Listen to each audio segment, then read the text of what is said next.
kesempatan ini kami selaku kuasa hukum dari Mbak Wati ingin menyampaikan somasi terbuka terkait apa yang dilakukan oleh saudari Natalie Holzer yang secara jelas di dalam akun pribadinya media sosial di sini jelas bahwa di sini ada himbauan yang konotasinya negatif terhadap klien kami. Dengan itu kami selaku kuasa hukumnya meminta kepada saudari Natalie Holzer untuk meminta maaf kepada klien kami karena apa yang dilakukannya sangat merugikan klien kami. Tindakan saudari Natalie Holzer ini sudah merugikan klien kami karena sampai saat ini klien kami tidak dapat bekerja dimanapun, dan konotasi negatif dengan kata-kata himbauan dan hati-hati ini itu selalu berkonotasi negatif. Tidak ada kata hati-hati itu yang konotasinya positif. Hal tersebut sangat merugikan klien kami karena klien kami adalah satu-satunya tulang punggung keluarganya.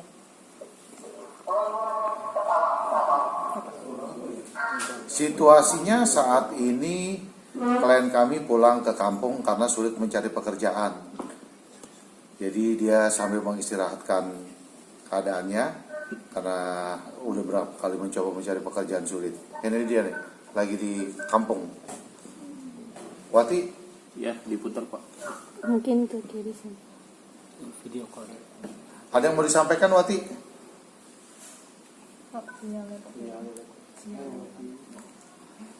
Wati? Ada yang mau disampaikan Wati?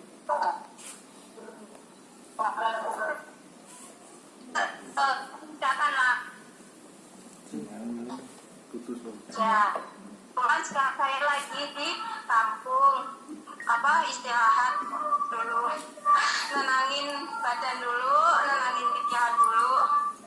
Dan pokoknya aku serahkan semua pada Om Kaisna, pada kuasa hukum. Ya, terima kasih Om Kais. Ya, oke. Dilanjut ya Wati ya. Baik, makasih Wati. Ya. Ya. Dengan adanya ini secara psikis, Wati ini ada yang terganggu atau gimana? Sangat. Yang tadi sudah disampaikan oleh Gabriel bahwa dia kan sebagai tulang punggung keluarga sampai saat ini sulit mencari pekerjaan untuk dia.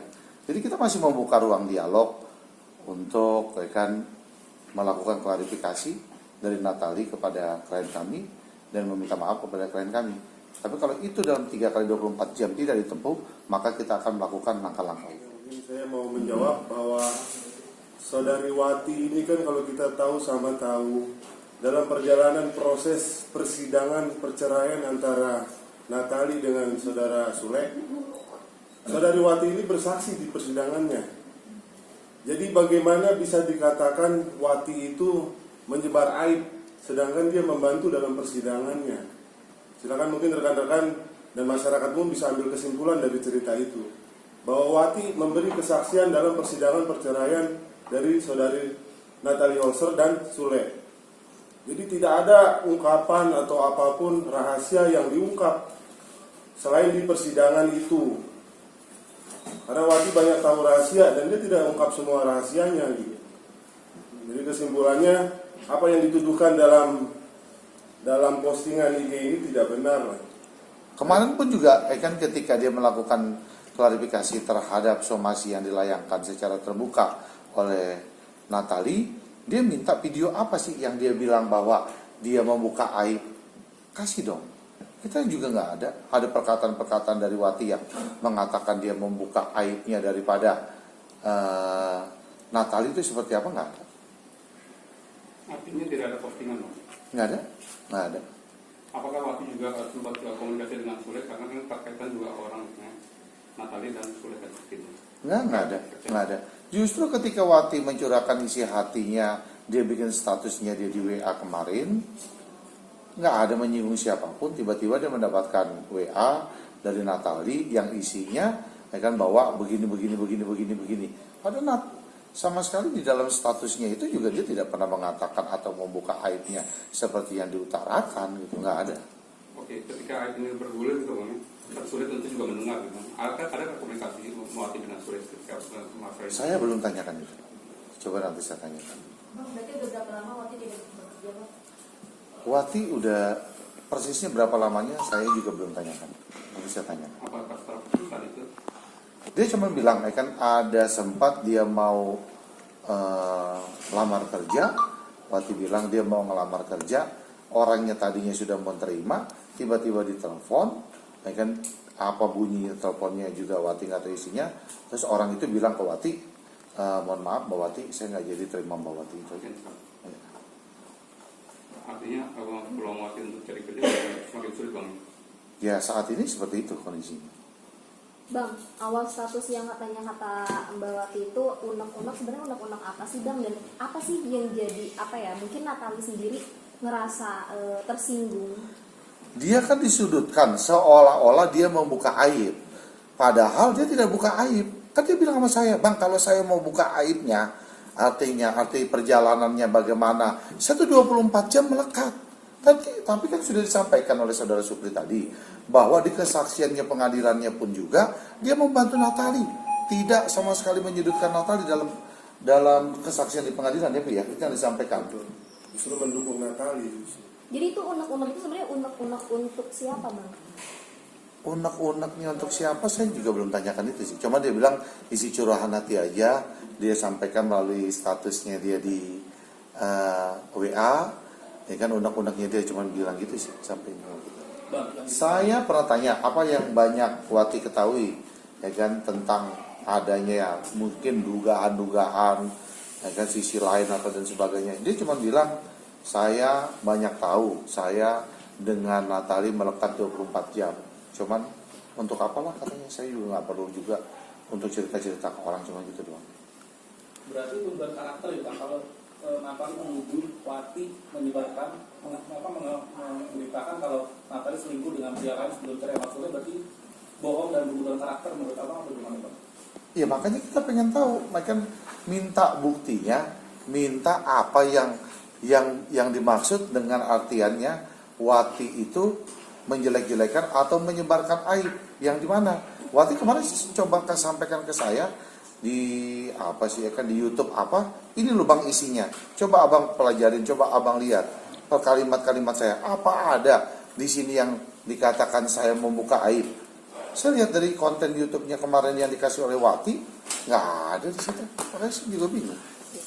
Bang, status dari Wati ketika dia ada kejadian ini, statusnya sudah mantan ART atau masih ART ketika dia menjadi saksi ketika perceraian. Itu yang pertama. Yang kedua, akhirnya ini bergulir sampai apakah ada pernah Wati cerita nggak sih mungkin mereka ada keributan kecil sampai akhirnya mungkin Wati speak up tentang itu. Ya pada saat berita ini ada itu Wati itu masih ART. Pada saat keributan itu kan masih ART di sana. Nah begitu Wati sudah tidak lagi ART, baru ini terangkat bahwa Wati menjelekan sana, menjelekan sini, berita sini diberitain ke sana, berita sana. Jadi terkesan Wati itu mengadu domba gitu kesannya. Padahal kan kalau kita sama tahu justru dalam persidangan perceraiannya justru Wati membantu. Nggak ada di situ kesaksian yang memberatkan dari Natali juga nggak ada kan, kalau menurut penuturan dari Wati sendiri. Apa Wati cerita juga kalau mungkin pada saat itu sulit memenuhi ada sesuatu hal yang mungkin willnya perjalanan lainnya atau willnya dari Natali? Belum cerita mengenai itu Wati. Kalau terkait somasi juga, mulai dilayangkan kapan? Apakah hari itu? Nah ini kami sampaikan secara terbuka somasinya. Oke. Jadi tadi seperti Presiden bilang bahwa 3 kali 24 jam kalau tidak ditanggapi, kami akan melakukan upaya hukum. Per hari ini kami sampaikan somasi terbuka terhadap Natali Holster. 3 kali 24 jam ya kita ketemu di sana aja nanti. Ke Polda? Ya, silakan jelaskan di sana aja. Sama-sama Bang, aja. tapi semasa somasi selama 3 kali 24 jam masih ada waktu untuk menyelesaikannya secara keluargaan. Ya, kami masih terbuka untuk itu. Kami juga mau ini bisa tercapai inilah perdamaian lah. Karena kalau kita lihat dari ininya, kalau ini sih secara hukum ini memenuhi unsurnya. Mungkin rekan saya Gabriel bisa jelaskan. Kalau dari tindakannya saudari Natalie Holzer ini, memang pasal-pasal yang memenuhi itu ada banyak ya. Bisa termasuk pasal 310 KUHP, pasal penistaan, atau pasal 311 KUHP juga, pencemaran nama baik, karena memang bisa sampai saat ini tidak ada bukti yang mendukung bahwa Wati itu, klien kami itu melakukan tindakan yang dituduhkannya itu. Undang-undang yang baru kan. Juga ada junto kepada Undang-Undang ITE, di mana pasal 27 dan 245-nya itu terkait dengan pencemaran nama baik dan pengungkapan data informasi elektronik ini. Sekarang ini juga udah ada undang-undang baru tentang perlindungan data pribadi, di mana pengungkapan data pribadi ini melanggar pasal 67 di undang-undang yang baru itu. Pengungkapan KTP ini kan data pribadi ya, data pribadinya klien kami gitu, dan diungkapkan di media sosial begitu saja dan disebarkan secara umum gitu. Hal itu jelas merugikan klien kami. Dari Wati sendiri ada kekecewaan nggak terkait dengan disomasi oleh Natalie ketika itu? Yang pasti kan dia tidak mungkin bukan artinya bukan kecewa, cuman dia terkejut aja, dia kaget kenapa dia sampai harus disomasi, dilayangkan secara terbuka di medsosnya Natalie. Ya dia cuma terkejut aja, kaget aja. Bang, tapi tadi kan sempat bilang 24 jam bukan 24 jam ketika mereka masih menjadi satu ART dimajikan gitu kan. Ketika akhirnya masih 24 jam terus bergulir waktu bersama dengan, ada nggak mungkin situasi atau kondisi itu Wati dibikin nggak nyaman mungkin dengan akhirnya Wati ungkap ini gitu? Sejauh ini sih dia tidak sampaikan, cuma dia bilang, Bang, saya tuh cukup dekat dengan Natalie, saya tuh baik, udah kayak saudara, udah kayak teman sendiri, udah kayak kakak sendiri, udah kayak apalah, sangat dekat saya sekali katanya dengan Natalie. Saya juga bingung kenapa saya kok tiba-tiba seperti ini dituduhkannya gitu loh, seperti ini dituduhkannya, saya nggak pernah bikin apa-apa, itu aja disampaikan. Bisa dibilang berarti Wati itu juga karena ada yang disimpan ya sih Bang, dalam arti tidak terbuka, mungkin ada rasa takut. Sementara ini masih belum sih ya, masih belum, mungkin bisa juga dia masih ada simpan apa yang masih belum waktunya diomongin, belum waktunya disampaikan, mungkin bisa saja. Tapi sejauh ini saya bertemu dengan Wati belum ada yang disampaikan. Boleh tahu berapa lama Wati bekerja itu? Saya juga belum. Sekitar 2 tahun. Sekitar 2 tahun ya? Sekitar 2 tahun ya? Sekitar berapa gitu? Dari 2020 ya saya. Sekitar 2 tahun. Sebelum somasi ini bergulir, Bang, apa sempat coba untuk kekeluargaan artinya dengan Natalie atau mediasi antara Wati dengan Natalie? Ya justru kan di ini kita masih menunggu, kita masih membuka ruang dialog kok, untuk kita pertemukan. Bang, apakah Wati mendapat intimidasi dan ancaman dari Natalie, dan seperti apa ancaman dan intimidasi dari Natalie sendiri, Bang? Waktu kita wawancara kemarin kan sudah disampaikan oleh beberapa teman media, WA-WA-nya apa aja yang dikirim, WA-WA-nya apa.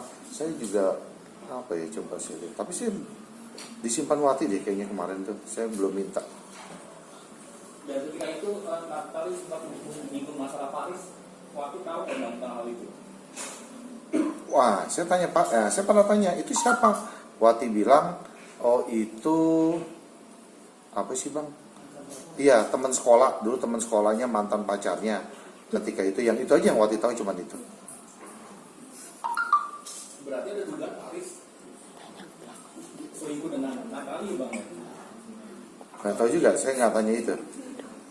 Bang, tadi menyangkut yang Abang bilang ketika si Wati sudah mau masuk kerja, tiba-tiba ada telepon, akhirnya tidak diterima kerjanya. Apakah itu salah satu intimidasi bisa jadi, Bang?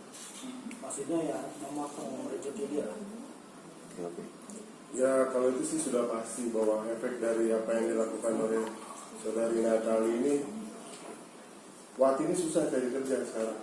Karena yayasan-yayasan sudah merekod ini juga. Yayasan, terus ini kan juga dilihat disebarluaskan melalui medsos. Banyak orang tahu, dengan begitu kesempatan Wati untuk kembali bekerja semakin tipis sekarang.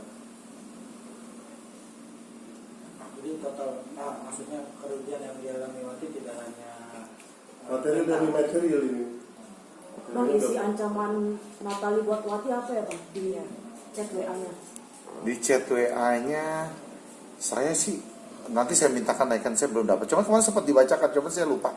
Ada beberapa kalimat sih yang ya intinya seperti itu. Saya kalau nggak salah minggu kemarin deh udah pernah di itu kan nama Wati. Banyak nggak Mbak ancaman itu, kata-kata mungkin ada kasar atau yang nggak sopan atau gimana Mbak? Lumayan banyak itu.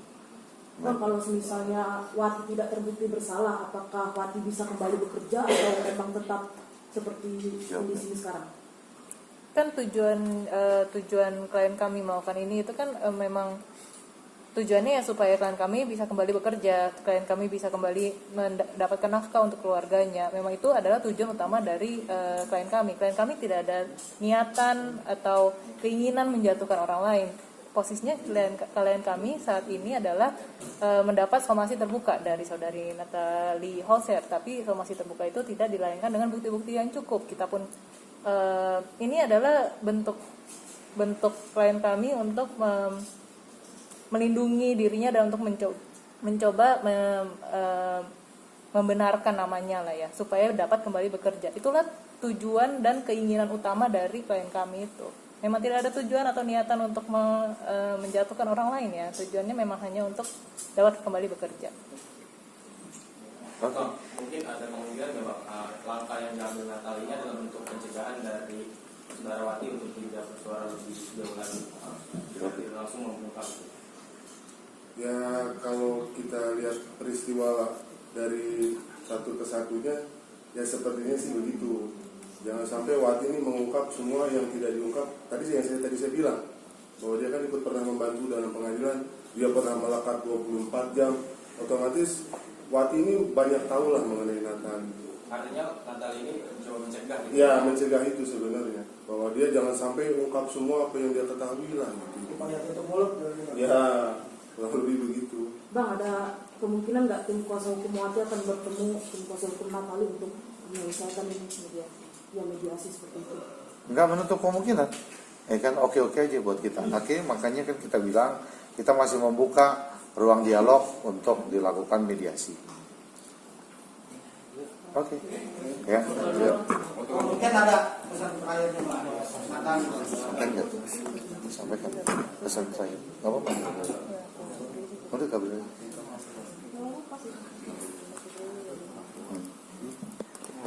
Jadi kita ini kan memang tujuannya walaupun ini somasi terbuka, tujuan kita adalah untuk menyelesaikan permasalahan, dan klien kami itu bukan untuk menjatuhkan.